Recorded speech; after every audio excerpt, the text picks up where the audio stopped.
la famine. Maintenant, si nous regardons ceci, mettons que la famine, les 7 années d'abondance ont eu place, la famine devait durer combien de temps? 7 ans. Et après que la famine commence, je ne pense pas que c'est le 1er janvier de la première année de cette année de famine qu'ils sont allés en Égypte. Probablement, ils avaient un peu de vivres. Mettons que tout au plus, ils sont allés en Égypte, finalement ou éventuellement, à mi-chemin de cette famine.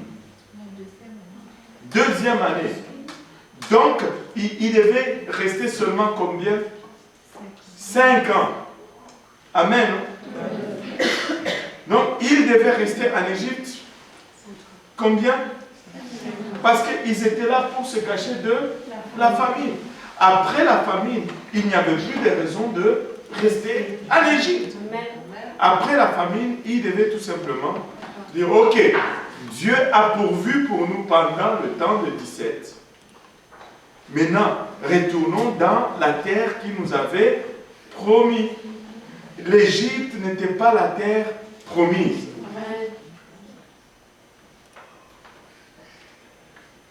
Oui. Oui, vas-y. Mais s'il n'était pas resté en Égypte, parce que Dieu avait dit à Jacob ou à Abraham qu'il allait être 400 ans d'esclavage. Tout à fait. Dieu l'a dit, ce n'est pas Dieu qui l'a décidé. Dieu l'a dit parce qu'il est omniscient et il sait. Dieu peut dire ce que je vais manger demain, mais je vais choisir ce que je vais manger demain. Parce que lui, il est déjà demain et il me voit faire le choix. C'est clair? C'était la même question? Je voulais savoir pourquoi Dieu a choisi l'Égypte comme la place où il y aurait la provision. Oh, le pourquoi c'est... Donc je veux dire parce que l'Égypte représente le monde. Donc tout le monde, les Hébreux, la famille de Joseph devaient venir en Égypte pour avoir de quoi manger. Pourtant, ils devaient après sortir d'Égypte. Ouais. Mais pourquoi ils devaient... Tu sais, ça c'est comme dire, mais pourquoi Dieu nous laisse alors sur cette terre, dans le monde? Parce que... Je veux dire, si, peut-être, disons, ici, peut-être il y a la joie dans la maison de Dieu, mais après il y a un manque de joie, pendant 7 ans, on doit aller dehors chercher la joie, et puis...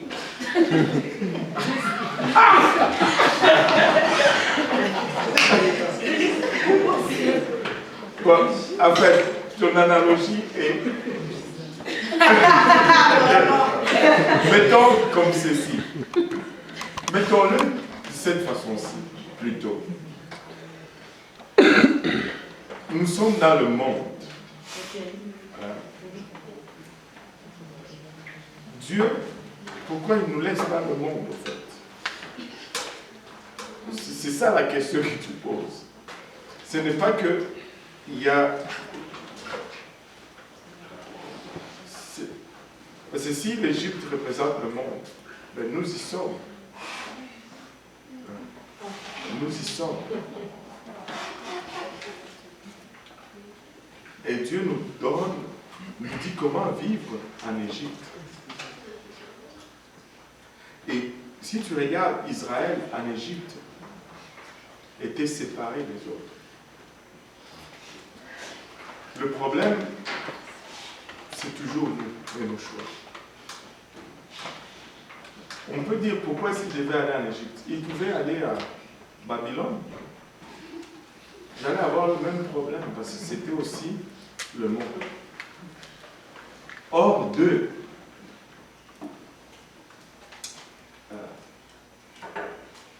il n'y a rien d'autre. Rien d'autre. Maintenant, ils sont allés en Égypte. Ils devaient rester 5 ans. Moi, je dirais même, pour être généreux, 6 ans max. Parce que tu dis, ok, le temps de s'aimer 1 an et de commencer à récolter, tu argumentes, comme nous aimons toujours argumenter avec Dieu. Nous ne comprenons jamais. Argumenter avec Dieu, c'est une perte. C'est une perte. Mettons 6 ans. Et ils devaient sortir de là et retourner dans la terre promise. Mais ils sont restés. Et ils sont restés. J'avais entendu une juive dire qu'à cause de poireaux, à cause des oignons, Israël est resté plus longtemps en Égypte qu'il ne devait rester. Je cherchais ce verset au début, je pense que c'est Nombre 11.4. On va le lire, Nombre 11, 4 et 5. Vous savez, il y a une leçon profonde à tirer de cela. Au nom de Jésus, le ramassis de gens qui se trouvaient au milieu d'Israël fut saisi de convoitise. Et même les enfants d'Israël recommencèrent à pleurer et dire « Qui nous donnera de la viande à manger? Nous nous souvenons des poissons que nous mangeons en Égypte et qui ne nous coûtaient rien, des concombres, des melons, des poireaux, des oignons et des ols. » Des poireaux, des oignons et c'est pour cela qu'il se rappelait de l'Égypte. Vous savez, il y a un parallèle à tracer avec nous. Des fois, Dieu nous sort de l'Égypte, mais nous ne voulons pas sortir de l'Égypte. Nous ne voulons pas sortir l'Égypte de nous. Si tu sors du monde, il faut que le monde sorte aussi de toi. Sinon, tu vas lutter continuellement en train de regarder derrière. Il faut sortir du monde. Vous savez, tout ce qui est listé là, melon, concombre, poisson, poireau, oignon, c'est tout ce que...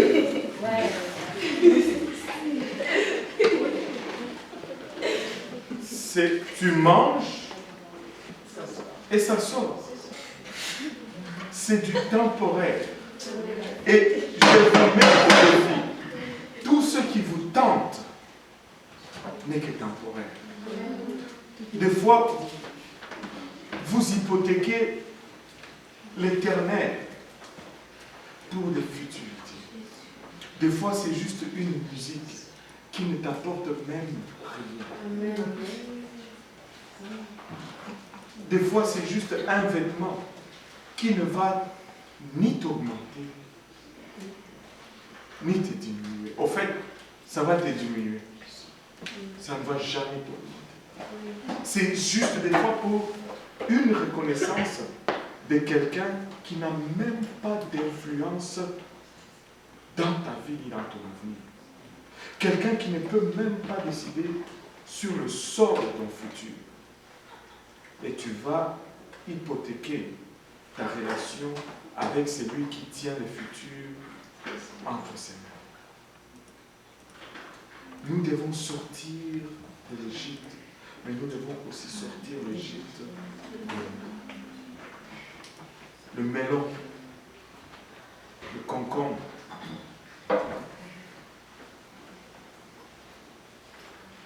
Et le comble est celui-ci. Si tu vas en Israël, il y a de ces produits qui te viennent d'Israël. Extraordinaire. Extraordinaire. Oui. Oui, j'ai du mal à comprendre le salut lorsque l'abondance semble se trouver dans le monde et pas dans la terre promise. Mais c'est une fausse perception. Parce que quand tu vois, après, ils entrent dans la terre promise, qu'est-ce qu'ils ont dit de la terre promise? C'est un pays où ils ont porté une grappe de raisin qui était plus grosse que... Pardon.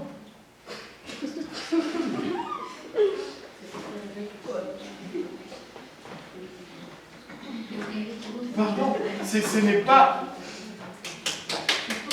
Dieu ne va pas t'amener à une place et puis... Aujourd'hui, je pense qu'Israël est le premier... comment on dit, exportateur ou importateur? C'est lui qui envoie les services. Il est le premier exportateur de fleurs roses dans le monde. Et je dois vous parler de ces oranges. Avez-vous déjà entendu parler de Jaffa? C'est un coin en Israël où des choses poussent de là. Je te dis, des oranges. La grosseur de ta tête. Tu en manges un, tu es parti pour la journée. Si tu vas à Brooklyn, il y a un quartier juif là, tu vas trouver les oranges de Jaffa. Tu en mets un dans un sachet, il faut que tu doubles le sachet. Écoutez, le plus gros problème, c'est la confiance en Dieu. C'est là notre plus grand défi.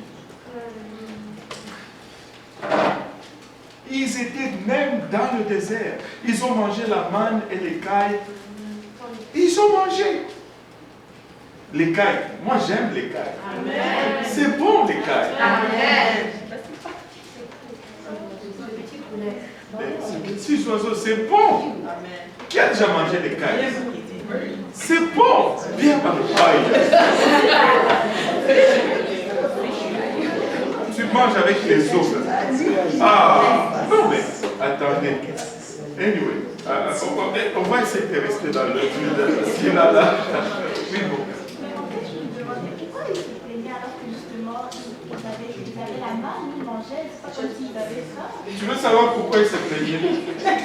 Tu n'as qu'à nous regarder. Même ici, où nous avons tout, nous nous plaignons quand même.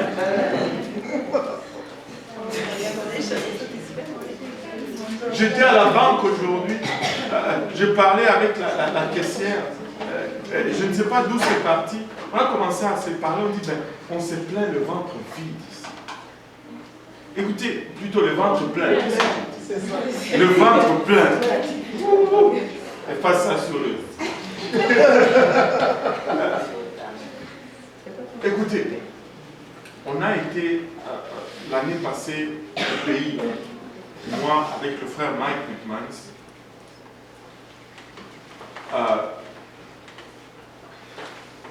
Des fois, il faut juste arrêter de se plaindre. Juste simplement dit, il faut juste arrêter de se plaindre. On ne veut plus manger ce qu'on a parce qu'on a tellement de choix et d'abondance.